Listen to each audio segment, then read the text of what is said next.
대체 여과기는 왜 설치하는 거예요? 물생활하는데 여과기가 꼭 필요한가요? 여과기 없이 물생활하는 원스파는 뭐예요?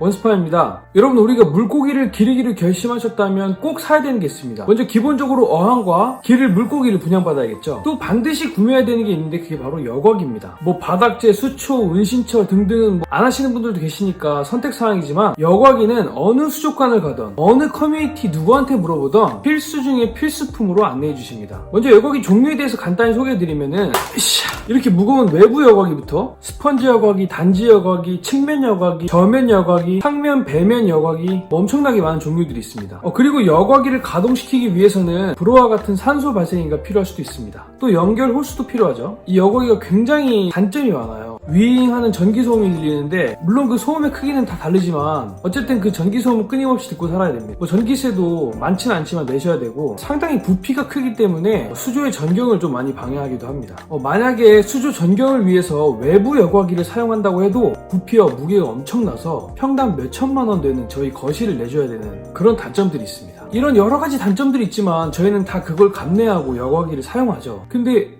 왜 여과기를 사용해야 될까요? 왜? 모든 사람이 여과기를 사용하니까? 물생활하는데 정말 여과기가 필요할까요? 그러면 여과기 안 쓰는 원스팜은 뭐 하는 애예요? 제가 그래서 여러 명의 구독자분들께 좀 질문을 해봤습니다. 여과기 왜 설치하세요? 물생활 경력에 따라서 세 부류로 답변이 나왔습니다. 수족관 사장님이 무조건 설치해야 된다고 하던데요. 물을 썩지 않게 해주려고, 물을 맑게 해주려고 설치하는 거 아니에요? 물리적 여과와 생물학적 여과를 위해서. 자, 여과기의 진짜 역할, 가장 정답에 가까운 답변을 가지고 한번 이야기해보겠습니다. 먼저 물리적 여과. 물리적 여과는 수중에 떠다니는 부유물이나 배설물을 강제로 여과제에 걸러서 물의 탁도, 투명도를 높이는 기능을 말하는데요. 여러분, 여기서 정말 불편한 진실을 좀 말씀드려야 될 것 같습니다. 말씀드리기가 정말 죄송한데 제가 그래도 용기 내서 진실을 좀 말씀드려야 되겠습니다.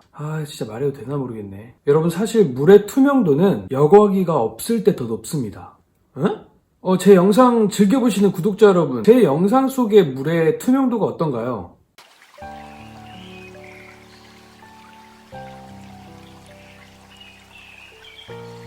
그리고 실제로 전시에 와서 보신 분들 어떠세요?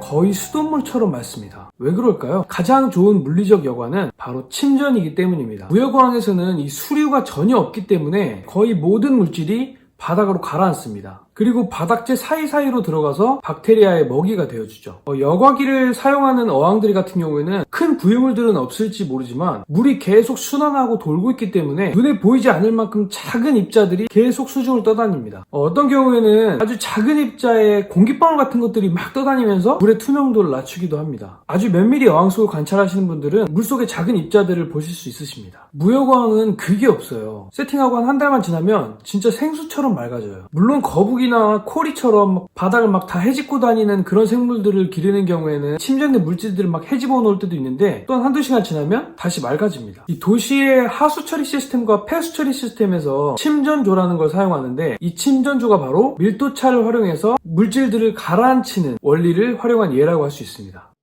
자, 다음으로는 생물학적 여과. 생물학적 여과는 제가 여러 번 설명드린 박테리아에 의한 여과 사이클을 말하는데요. 아직 못 보신 분들은 제 정보성 컨텐츠를 참고해 주시고, 자, 박테리아가 독성이 강한 암모니아를 질산염화시키는 건 알겠는데 근데 여과기가 왜 필요하냐고요. 이거에 대한 답은 바로 여과제의 형태에 있습니다. 여러분, 모든 여과제의 특징이 뭐죠? 바로 표면적이 넓다는 겁니다. 잘 생각해보세요. 스펀지 여과기, 기공이 많은 돌같이 생긴 여과제들, 그리고 플라스틱 공처럼 생긴 여과제들. 이들의 공통된 특징은 넓은 표면적을 제공한다는 겁니다. 박테리아는 모든 기체와 수중 어디든 활동할 수 있지만 표면적에 밀집 서식합니다. 여과기의 진짜 역할은 어항 내에 박테리아가 서식할 공간을 제공하는 겁니다. 쉽게 말해 박테리아 집을 제공해주는 거죠. 더 많이 잘 살아서 암모니아를 잘 없애달라고. 여러분, 여과기의 핵심 역할은 박테리아의 서식처 제공, 그 이상도 이하도 아닙니다.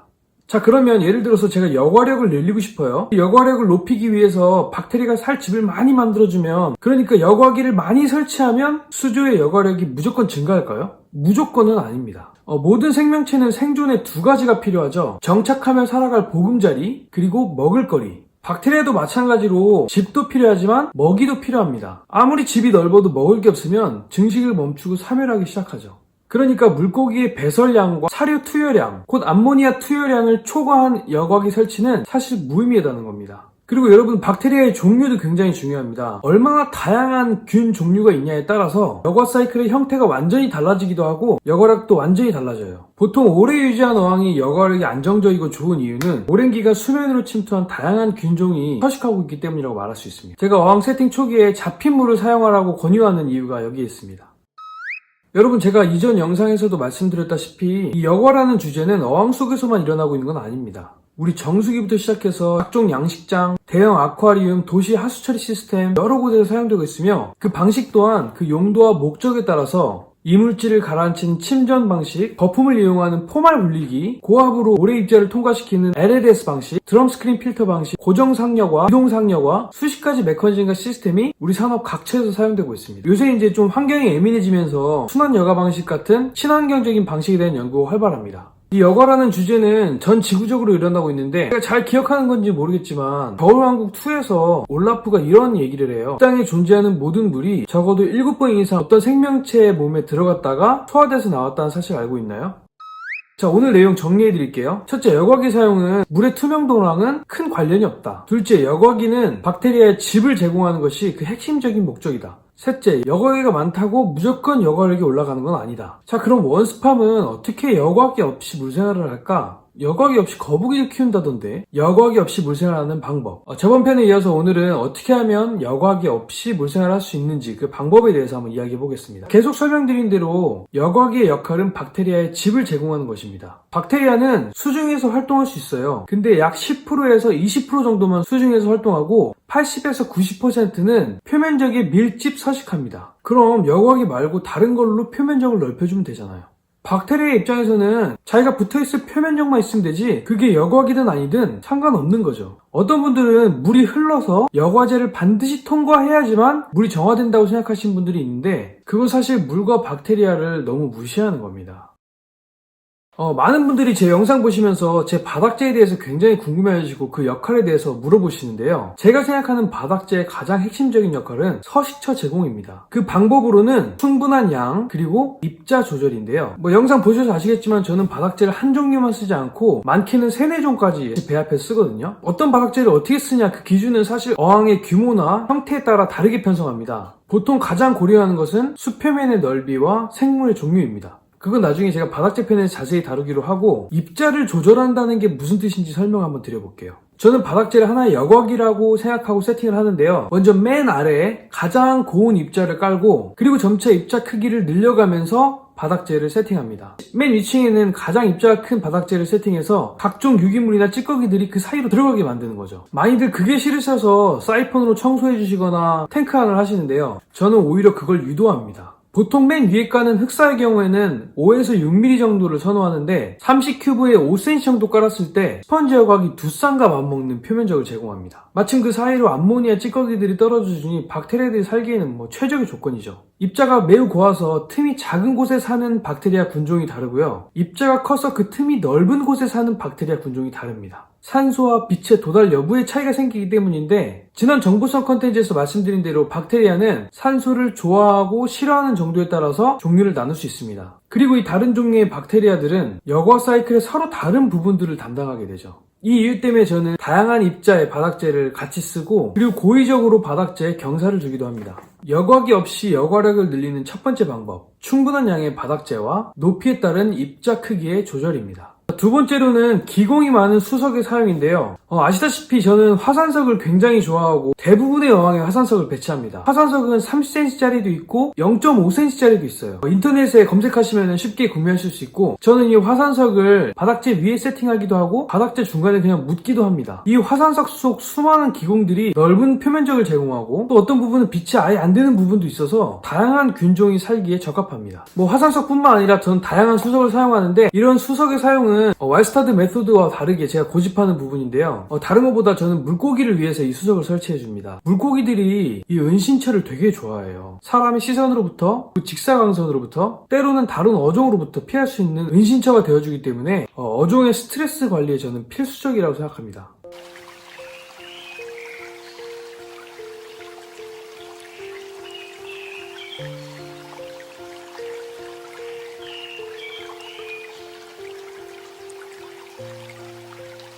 세 번째, 다수의 수초 사용. 여러분, 원스팜 어항의 특징이 뭐죠? 바로 빽빽한 수초 사용이죠.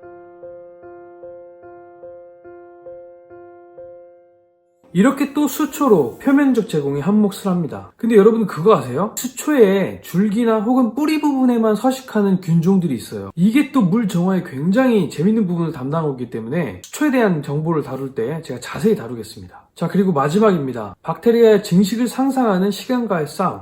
여과기가 되었든 바닥재가 되었든 화산석이 되었든 박테리아가 많이 살 수 있는 충분한 표면적이 제공되었다고 칩시다. 그런다고 물이 잘 잡혀서 여과 사이클을 잘 수행할 수 있을까요? 여러분 20만원짜리 외부 여과기 세팅했다고 물고기가 안 죽던가요? 아닙니다. 여과력의 형성은 시간이 필요합니다. 서식처가 준비되고 생물이 투입되어 암모니아가 발생하기 시작했다면 여기서부터 상상을 동원한 기다림이 필요합니다. 오늘 생물을 투입했으니까 암모니아가 발생하기 시작하겠네. 그러면 다음 주부터는 호기성 박테리아들이 폭풍적으로 증식하겠구나. 아질산염이 증가하기 시작하겠다. 우리가 그걸 정확하게 알 수는 없지만 조심스럽게 여과 사이클이 잘 형성되도록 도와줘야 됩니다. 어떻게 도와줄 수 있을까요? 바로 생물 수와 먹이량의 조절입니다. 호기 박테리아부터 현기대사까지 박테리아가 잘 증식하려면 생물과 사료량을 서서히 늘려줘야 됩니다. 그리고 또 규칙적이어야 됩니다. 한 번에 다수의 물고기를 투입 또는 제외한다든지 갑자기 많은 양의 사료를 주거나 중단한다든지 하면 박테리아가 폭풍 번식하거나 급사멸하게 되고 여과 사이클이 깨질 수도 있는 겁니다. 흔히들 물이 깨졌다고 하죠. 여러분 이거 하나는 꼭 기억하세요. 여과 사이클은 어항 속 생물과 사료량에 맞추어 형성됩니다. 넓은 표면적을 제공해줬다면 처음에는 물고기를 한두 마리만 넣어주세요. 그리고 2, 3일 동안은 먹이를 주지 마시고 그 뒤에 5일 동안은 아주 극소량만 주세요. 그것만 해도 여과 사이클 시작을 잘 도와주는 겁니다. 그리고 나서 충분한 시간을 가지고 서서히 생물과 사료량을 늘려가세요. 그렇게 하시면 여과력이 아주 안정적으로 증가합니다. 이렇게 어느 정도 시간이 지나면 수조는 굳이 여과기 없어도 꽤 많은 개체수와 사료량을 소화할 수 있는 훌륭한 여과력을 가진 수조가 됩니다. 제가 항상 강조드리지만 어항 속은 하나의 작은 생태계입니다. 어항 속 구성 요소들은 스스로 균형을 잡아가면서 여과력을 증진시키는데 저희는 그걸 지켜보고 기다려주고 아주 약간만 도와주면 됩니다. 말은 참 쉽죠? 자, 정리하겠습니다. 여과기 없이 물생활하는 방법. 충분한 양의 바닥재를 사용하고 입자 크기를 조절할 것, 기공이 많고 많은 표면적을 제공하는 수석을 사용할 것, 다수의 수초를 사용할 것, 안정적인 여과 사이클을 위한 예민한 기다림. 여과기를 사용하는 것, 사용하지 않는 것 중요하지 않습니다. 중요한 건 여과 사이클을 이해하고 그리고 박테리아들도 어항의 한 구성 요소라고 생각하고 그들의 생존을 위해서 도와주는 것, 그게 중요하겠죠. 오늘은 무역어항의 문제점, 논점이 되는 용존 산소량에 대해서 한번 이야기해 보겠습니다. 자, 이 질문으로 한번 시작해 보겠습니다. 어항 내 산소는 왜 필요할까? 크게 두 가지 이유 때문에 어항 내 산소가 필요한데요. 첫 번째는 어류의 호흡을 위해서 필요합니다. 물고기도 모든 동물과 같이 호흡을 통해서 에너지를 얻거든요. 인간을 포함한 모든 동물들은 공기를 통해서 산소를 호흡하는데 물고기는 어떻게 산소를 호흡할까요? 어류의 가장 큰 특징인 아가미를 이용해서 물에 녹아있는 산소를 호흡합니다. 그러니까 어항 속 녹아있는 산소는 어류 호흡을 위해서 일단 먼저 필요합니다.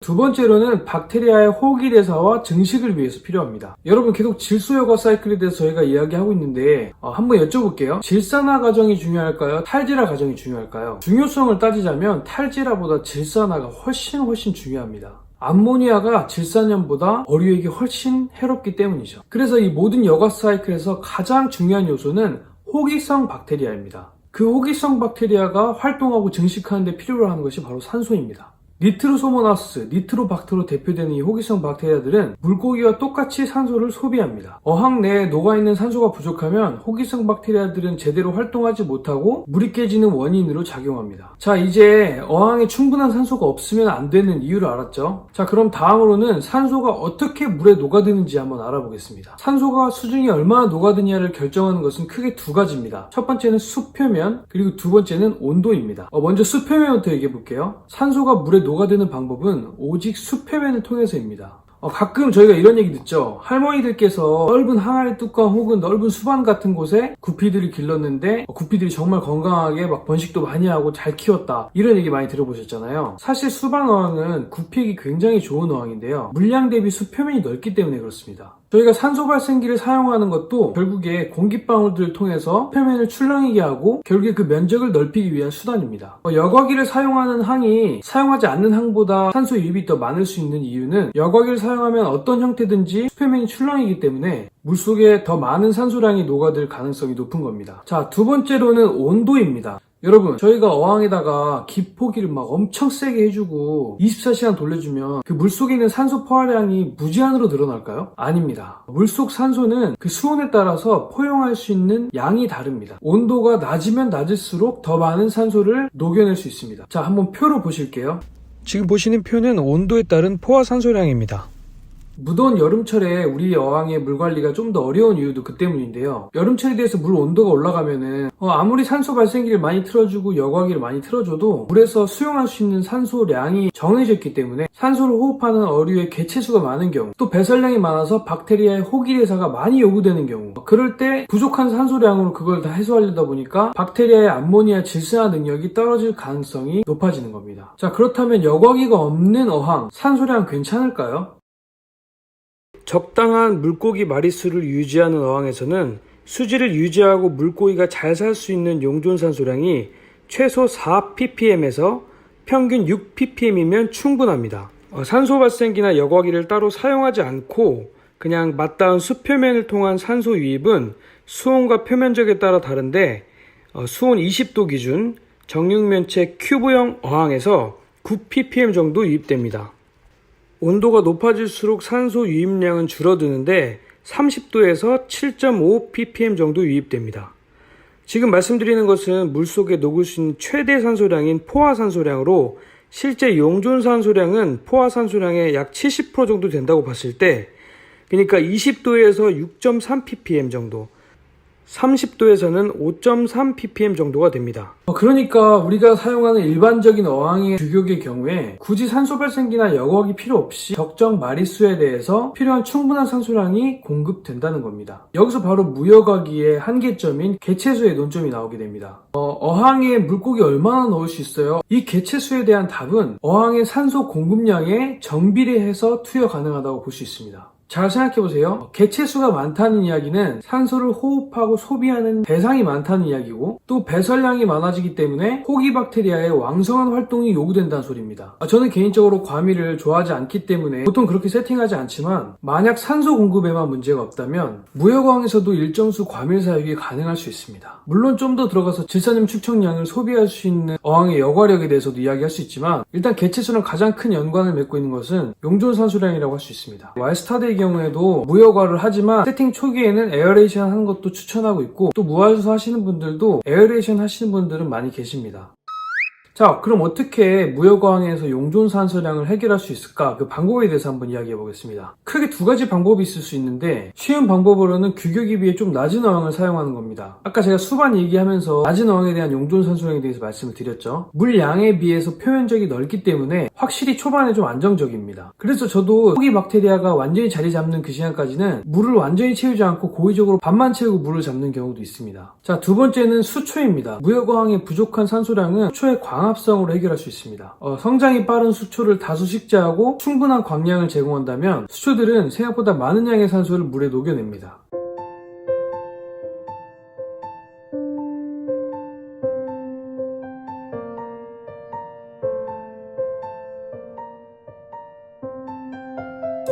산소 발생량을 조절하고 싶으면 수초의 종류와 양을 다르게 해서 조절할 수 있고, 밤에는 수초들이 이산화탄소를 배출하긴 하지만 다음날 또 그 이산화탄소를 자기네들의 생장을 위해 사용합니다. 이 이산화탄소량은 용존산소량과 밀접한 관계를 맺고 있기 때문에 굉장히 중요한 요소이긴 하지만, 저는 밤에 이렇게 물멍하는 것도 좋아하고 이른 아침에 물멍하는 것도 좋아하는데, 제가 다년간 이렇게 수초항 운영해 본 결과 수초들이 밤마다 배출하는 이산화탄소량이 물고기들이 그렇게 큰 영향을 미치지 못하는 것을 확인할 수 있었습니다.